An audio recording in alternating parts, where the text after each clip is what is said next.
Hugh Thomas fue un historiador e hispanista británico nacido en 1931 y fallecido en mayo del año pasado.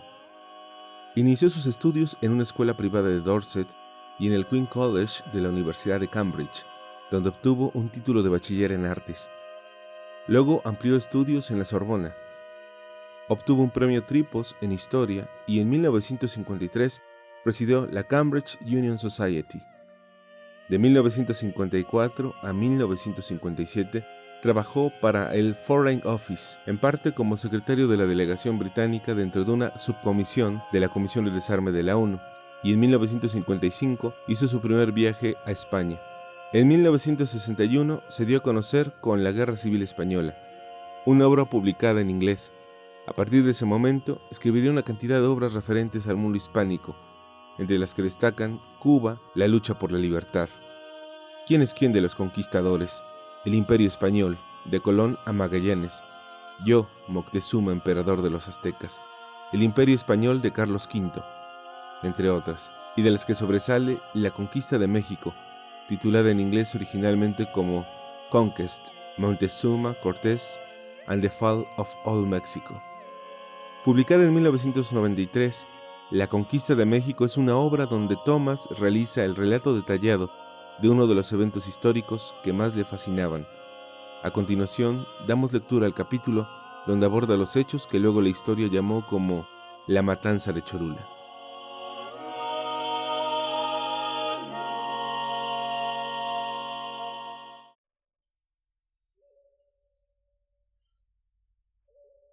Mientras tanto, Cortés preparó su expedición a Cholula. Había decidido hacerlo unos días antes de partir de Tlaxcala, y por tanto envió mensajeros por delante. Lo que le motivaba a ir a Cholula era probablemente una cuestión de estrategia. No quería dejar entre su ejército y el mar un lugar tan poderoso como se suponía que era esa ciudad. Los tlaxcaltecas advirtieron nuevamente a Cortés de los indudables complots en su contra en Cholula. Las calles de dicha ciudad, añadieron, ya estaban bloqueadas. Así una vez en ella los castellanos serían fácilmente capturados. Los cholultecas habían escondido piedras en los tejados planos de sus casas para desde ahí atacar con ellas a los expedicionarios. Cortés se enteró también de que uno de los comandantes tlaxcaltecas, tal vez hermano de Xicotenca del joven, se estaba confabulando con los cholultecas para asesinar a todos los castellanos. Fue Alvarado quien se lo dijo. Cortés hizo estrangular en secreto al traidor jefe y envió a Cristóbal de Mata, acompañado de otros, a reconocer el terreno.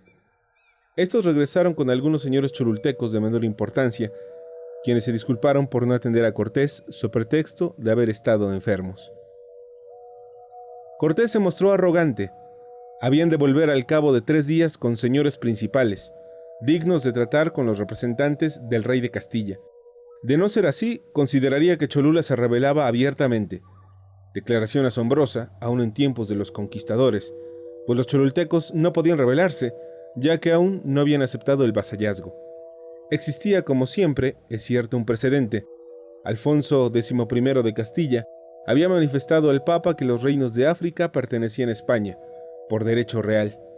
Los propios mexicas veían rebeldes en todo pueblo independiente y cercano a Tenochtitlan, dado que ellos, los mexicas, eran descendientes de los toltecas y cualquier pueblo dominado por estos era parte de su imperio, y si no los obedecían, lo consideraban sublevado. Las amenazas de Cortés acarrearon algunos efectos positivos. Varios señores importantes de Cholula visitaron al ejército de Cortés. Su renuncia anterior, alegaron, se debía al temor de la traición tlaxcalteca. Aceptaron bajo juramento y con prontitud ser vasallos del rey de España, diría Cortés más tarde, juramento que prestaron en presencia del escribano Godoy y que sin duda, como muchos otros pueblos, creían poder romper cuando así lo consideraran necesario.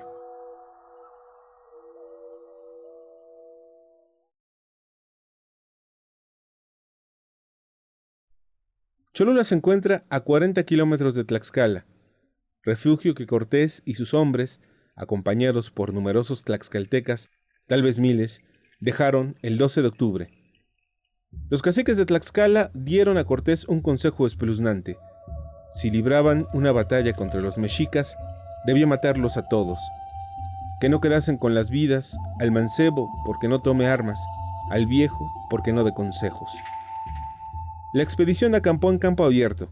La primera noche después de partir de Tlaxcala, Cortés durmió cerca de una acequia próxima al río Atoyac. Al día siguiente, varios caciques de Cholula llegaron con una numerosa escolta, además de maíz y pavos. Afirmaron que a la expedición le hubiesen contado muchas cosas desfavorables acerca de Cholula. Cortés no debía creerlas. Insistieron. Algunos sacerdotes se presentaron también trayendo braseros con incienso, con que sahumaron a Cortés y a sus capitanes con incienso distribuido en cuencos. Otros soplaron conchas y tocaron flautas. Estos dignatarios vestían túnicas de algodón sin mangas, algunas de ellas cerradas al frente cual marlotas, con flequillos de algodón en los costados. Cortés pronunció su habitual sermón acerca de la iniquidad de los ídolos, de la vileza del sacrificio humano y de los beneficios que reportaría adorar al Dios cristiano. Le respondieron que aún no hemos entrado en su tierra y ya les mandamos dejar sus teules, que no lo pueden hacer. Esa noche los expedicionarios entraron en Cholula, donde se los alojó y bien, y se les ofreció alguna comida. Se ha entablado una controversia acerca de la cantidad de comida que se les proporcionó. Según Andrés de Tapia, era suficiente al principio, pero según Cortés, fue poca desde el principio y escaseó más cada día.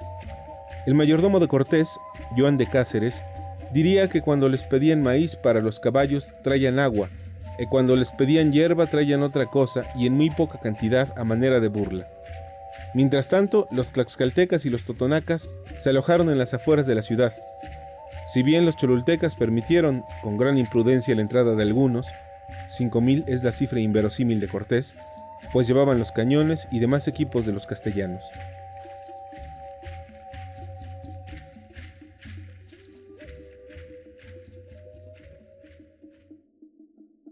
Cholula estaba habitada desde hacía 1000 años. En los primeros tiempos, se dice, hubo un largo periodo de tiranía de olmecas venidos de la zona tropical próxima a Coatzacoalcos. Mas a fines del siglo XIII, al parecer, ciertos caciques llegaron de Tolán, expulsaron a los olmecas e inauguraron el culto a Quetzalcóatl, en el interior de cuyo templo, emplazado donde se halla ahora la iglesia de San Francisco y la capilla real, se encontraba, al parecer, la ya mencionada gran estatua de Quetzalcóatl, con barba larga, barba que rara vez se conseguía en México, hasta una edad muy avanzada. En Cholula se le relacionaba con el ciclo de Venus, la estrella matutina. Había también un templo en honor de Huitzilopochtli. Todavía hoy se puede ver la pirámide más grande de Cholula, coronada en esos días por el templo en honor de Tlaloc. La rodeaban numerosos altares. Era más alta que la de Tenochtitlan, 120 escalones contra 114. Cubría una superficie de 500,000 pies cuadrados y era, por tanto, la más grande del mundo, haciendo de Cholula uno de los centros religiosos de América. Según un funcionario español del decenio de 1580, los dos caciques de Cholula debían otorgar su aprobación a los de toda la región, y añadió que Cholula era la Roma o la Meca de su mundo y de su época. Por muy exagerado que fuera el comentario, ciertamente indica la importancia de la ciudad. Andrés de Tapia, quien tendría posteriormente una encomienda acerca de Cholula, escribiría en su versión de la conquista que fue entonces cuando la expedición española le explicó el papel de Quetzalcóatl en Cholula. Ese dios principal, Quetzalcóatl, era un hombre de tiempos lejanos. Había fundado Cholula y les mandaba que no matasen hombres, sino que al Criador del sol y del cielo le hicieran casas a donde le ofrecieran codornices y otras cosas de casa. Y dizque se traía una vestidura blanca como túnica de fraile, y encima una manta cubierta de cruces coloradas por ella, y aquí tenían ciertas piedras verdes. Veremos que las túnicas descritas por Tapia no diferían en mucho de las que, según Cortés, llevaban los sacerdotes de Cholula, y que a diferencia de los que posteriormente embellecieron el mito de Quetzalcóatl, Tapia no dijo que era el dios blanco ni barbado, ni que se esperaba su regreso. En cuanto a la población, según Fray Aguilar, Cholula contaba con 50,000 o 60,000 casas de tejado sólido y con pozos de agua dulce. Un regidor español de Tenochtitlan afirmó posteriormente, con más realismo, que los cholultecas podían enviar unos 25,000 hombres a la guerra. Estas cifras sugieren que había entre 180,000 y 200,000 habitantes, cifra un tanto elevada, mas es probable que hubiese más habitantes allí que en cualquier otro lugar entre Tenochtitlan y el mar.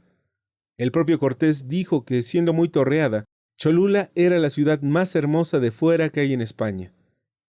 Desde la cima de la Gran Pirámide observó 430 torres, o sea, pirámides, una más de sus cifras inquietantemente precisas.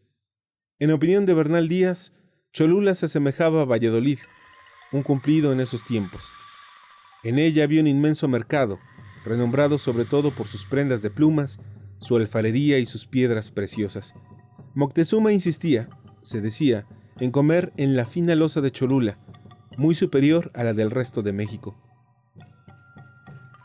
Dos hombres que vivían en casas adjuntas al templo de Quetzalcóatl gobernaban la ciudad: el Tlalquiac, el mayor señor de lo alto, y el Tlalchiac, el mayor de lo bajo del suelo. Al estilo mexica de los 4 señores que los apoyaban, 2 serían sus sucesores. Los cholultecas hablaban náhuatl y reconocían la soberanía de los mexicas, a quienes pagaban tributo. No obstante, eran orgullosos y tenían razón de serlo, pues no imaginaban circunstancia alguna que representara peligro en la que Quetzalcóatl no los protegería. Entretanto, los emisarios mexicanos intentaron de nuevo disuadir a Cortés de seguir hacia Tenochtitlan. Moctezuma moriría de temor, dijeron, si los castellanos llegaban, y además, insistieron, el camino era intransitable a partir de allí. Sería imposible encontrar provisiones. El zoológico de Moctezuma se hallaba lleno de feroces animales o reptiles como cocodrilos, que harían pedazos de los castellanos si se los soltaba. Pero nada de lo que alegaban impresionó a Cortés. Es de suponer que Alvarado y Vázquez de Tapia ya habían regresado, y su comandante tenía una idea del terreno que tendrían que recorrer. No existe ninguna certeza sobre lo que ocurrió entonces en Cholula. Obviamente, o a la ciudad le era difícil suministrar alimentos para el ejército cortesiano, o no deseaban hacerlo.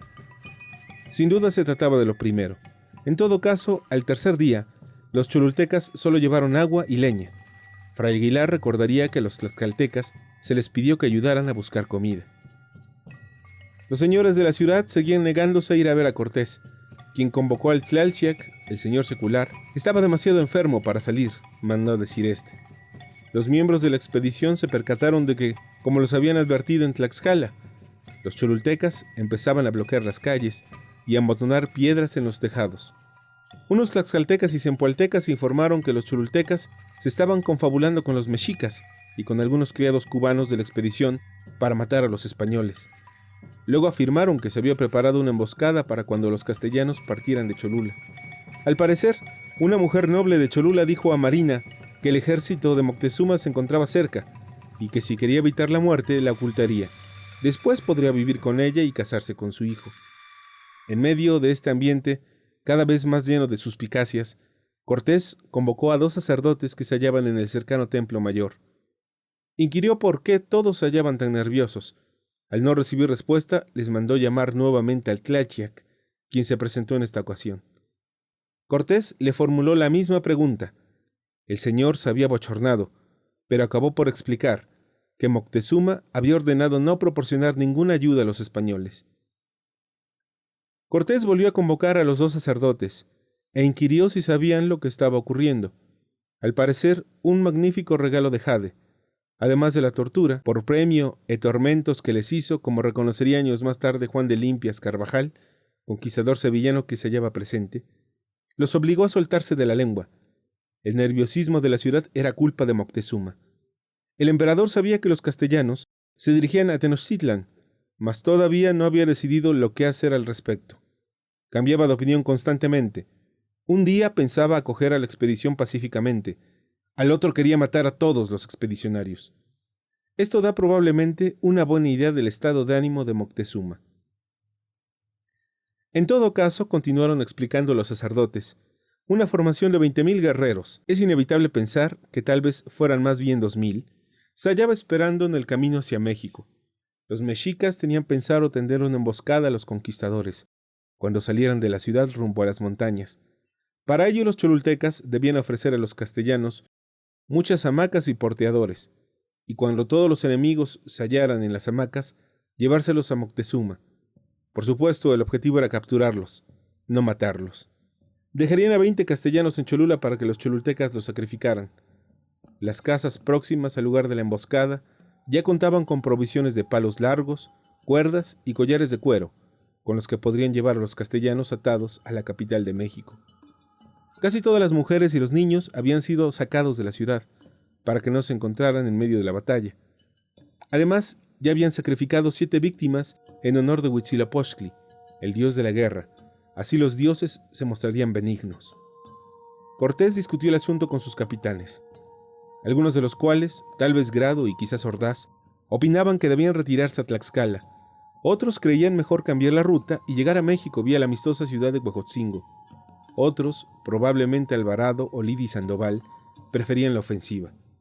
Los tlaxcaltecas, sin saber muy bien lo que apoyaban, estuvieron de acuerdo con esta recomendación e incluso insistieron en ella. Y fue este punto de vista el que ganó. Cortés preparó un castigo ejemplar, no sin antes pedir a sus aliados indios que se pusieran alguna señal, probablemente una flor, en el tocado para poder reconocerlos si había lucha. El caudillo requirió a los señores de Cholula que fueran al patio del templo en honor de Quetzalcóatl, lugar donde solían llevar a cabo sus asambleas, para despedirse de ellos antes de emprender la marcha hacia México. Llegaron desarmados, más de 100 hombres incluyendo el Tlalchiac. Los señores cerraron las puertas del patio y Cortés preguntó por qué los cholultecas querían matarlos, a él y a los demás expedicionarios, si lo único que habían hecho era advertirlos contra los ídolos y los sacrificios humanos. Sabía, dijo, que a las afueras de la ciudad se encontraban llenas de guerreros mexicanos. Los señores lo reconocieron. Pero Moctezuma lo había ordenado, dijeron. Luego Cortés aludió, como de costumbre, a las leyes de España, según las cuales, afirmó, una traición de esa índole debía castigarse, y por tanto los señores de Cholula tenían que morir. Ordenó que se disparara un arcabuz a modo de señal, y en 2 horas, los castellanos y sus aliados tlaxcaltecas y zempoaltecas mataron no solo a los aproximadamente 100 señores, sino que así metidos, sin haber causa alguna, mandó a los españoles que matasen los dichos indios que ansí había traído. El propio Cortés dio la cifra de 3000. Pues cuando todos se hubiesen reunido, luego cerraron las entradas, por todos los sitios donde había entrado. En el momento hay acuchillamiento, hay muertes, hay golpes. Nada en su corazón tenían los de Cholula. No más con perfidia fueron muertos. No más como ciegos murieron. No más sin saberlo murieron. Los tlaxcaltecas y los totonacas saquearon la ciudad y prendieron fuego a las casas y a los templos más importantes. El templo en honor de Huitzilopochtli, el dios cuya presencia, por supuesto, ponía de relieve la soberanía mexicana, ardió durante 2 días, según Andrés de Tapia. Muchos sacerdotes arrojaron desde su cima para evitar ser capturados o morir en manos de los tlaxcaltecas. Los aliados indios disfrutaron obviamente de la oportunidad y mataron mucha gente, le sirvieron muy bien como buenos y leales vasallos de su majestad, comentaría en 1565 un conquistador sevillano, Martín López. Solo 2 días más tarde Cortés puso fin al saqueo. Muchas gentes fueron apresadas y llevadas al sacrificio en Tlaxcala. Solo los escasos cholultecas que habían colaborado con los castellanos se libraron. A continuación el caudillo repitió su famosa prédica y ordenó a los sacerdotes que quedaban blanquear los templos para poder colocar allí cruces e imágenes de la Virgen, e hizo destruir todos los ídolos de Cholula, orden cuyo cumplimiento los sacerdotes iban retrasando, actitud comprensible, pues como dijo Fray Olmedo, era por demás a los principios quitarle sus ídolos, hasta que van entendiendo más las cosas. Cortés no insistió. El botín era considerable, pues en Cholula había mucho oro, muchas piedras preciosas y asombrosas prendas de pluma. Los castellanos hallaron también cárceles en forma de jaula, hechas de anchas tablas de madera y llenas de indios, algunos de ellos niños a los que estaban engordando para el sacrificio. Cortés los liberó. Según el historiador Juan Gines de Sepúlveda, con el que Cortés habló del asunto años más tarde, Cortés conversó una última vez con los pocos señores supervivientes de Cholula. Regresó a la plaza donde los tenían retenidos y los censuró por su perfidia. Ellos a su vez echaron la culpa a Moctezuma y le pidieron perdón. Si aceptaba sus disculpas, dijeron, le servirían de allí en adelante y harían lo posible para que la gente que había huido regresara.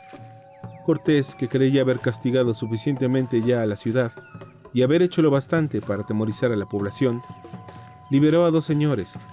Algunos de los que habían huido regresaron. Luego Cortés los liberó a todos, contando, dijo, con que se comportaran bien en el futuro. La matanza de Cholula constituyó uno de los acontecimientos más controvertidos de la vida de Cortés.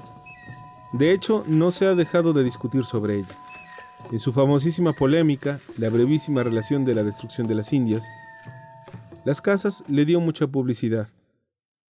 Insistió, por ejemplo, en que el propósito de la matanza era sencillamente reducir la capacidad de resistencia de los indios por medio del terror.